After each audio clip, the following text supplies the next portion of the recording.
I am very glad to welcome you to this in-depth Bible series entitled Fundamental Salvation.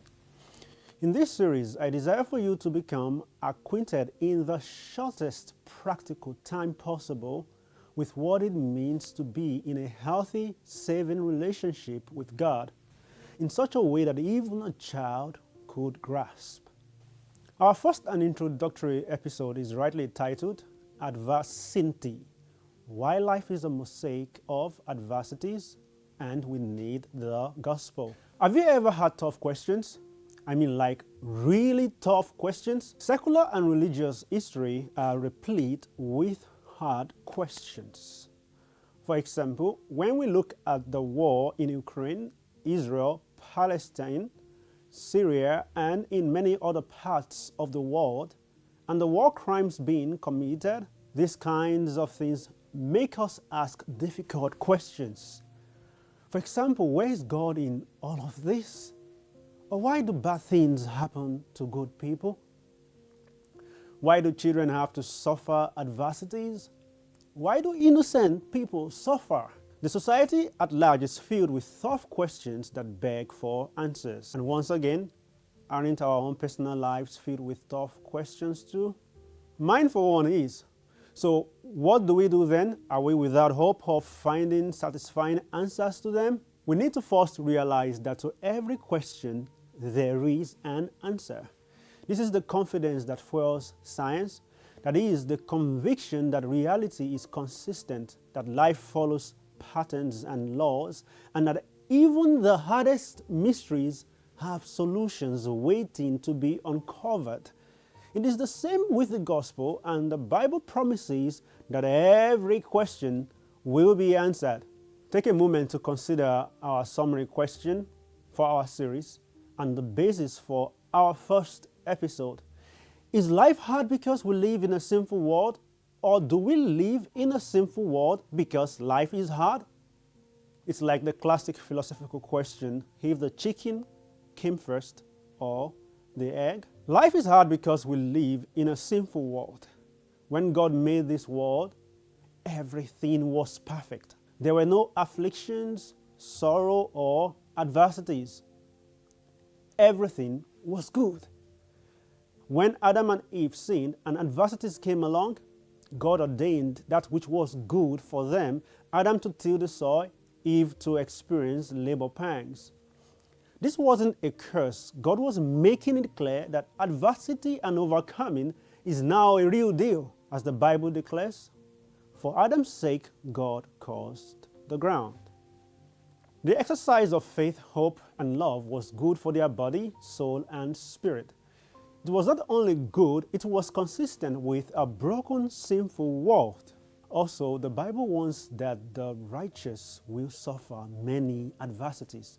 In 1 Peter 4:15-16, it reads, "But let none of you suffer as a murderer, or as a thief, or as an evildoer, or as a busybody in other men's matters. Yet if any man suffers as a Christian, let him not be ashamed, but let him glorify God on this behalf." So tribulations, trials, adversities is to the soul what exercise is to the body. The Bible declares, quote, "And not only so, but we glory in tribulations also, knowing that tribulation worketh patience, and patience experience, and experience hope. And hope maketh not ashamed, because the love of God is shed abroad in our hearts." Romans 5:1-5. Indeed, it seems in one person's life we can draw rich and profound lessons about adversities. That person is Job. Job was a prosperous man from the ancient land of Uz, remembered in the Bible as a model of integrity, patience, and steadfast faith amid suffering. He is introduced by God himself as blameless and upright, while blessed with great wealth and a large family, before enduring a series of devastating losses that tested his devotion to God. The book of Job explores his struggle to understand divine justice in the face of undeserved pain, ultimately revealing God's sovereignty and the limits of human wisdom.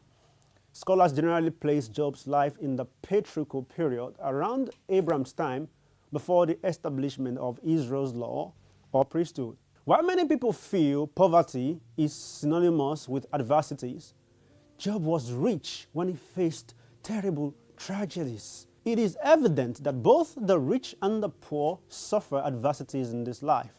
Both the righteous and the unrighteous suffer adversities. Adversities can find and will find the righteous rich, the wicked rich, the righteous poor, and the wicked poor.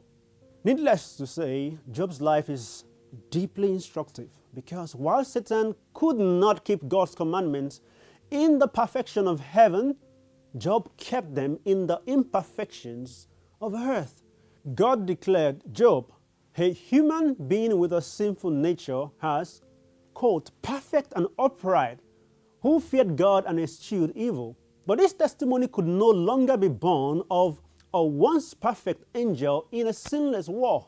Satan's accusation of Job carried a real jealousy that what he, Lucifer, could not do in heaven, Job did on earth. Satan wanted God to take away the blessings he gave Job, as if to say that was the real reason Job was righteous. Satan forgot that none of God's creatures ever was more blessed than he was.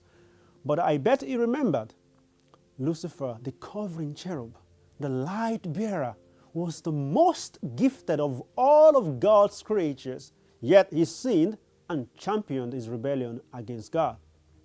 Now, imagine living in a way that God is proud, and even Satan acknowledges that, quote, the greatest want of the world is the want of men. Men who will not be bought or sold. Men who in their inmost souls are true and honest. Men who do not fear to call sin by its right name. Men whose conscience is as true to duty as the needle to the pole. Men who will stand for the right, though the heavens fall. End of quote. 𝐒𝐮𝐬𝐽 Education, page 57. The greatest want of the world is not poor people. It is not rich people. It is the righteous. Those who are poor in spirit, who love God with all of their hearts, soul, and mind, and their neighbor as themselves. It is the want of those who keep the commandments of God and the faith of Jesus. Thank you for joining us in this episode. We are glad to have you join us. Don't miss out on future episodes, which are equally as powerful and enriching for your relationship with Jesus. Do you want to do the work of an evangelist? Please consider liking, leaving a comment, and sharing, because each will help to increase engagement. God bless you even as you do so. Subscribe for future updates. See you then. Bye for now.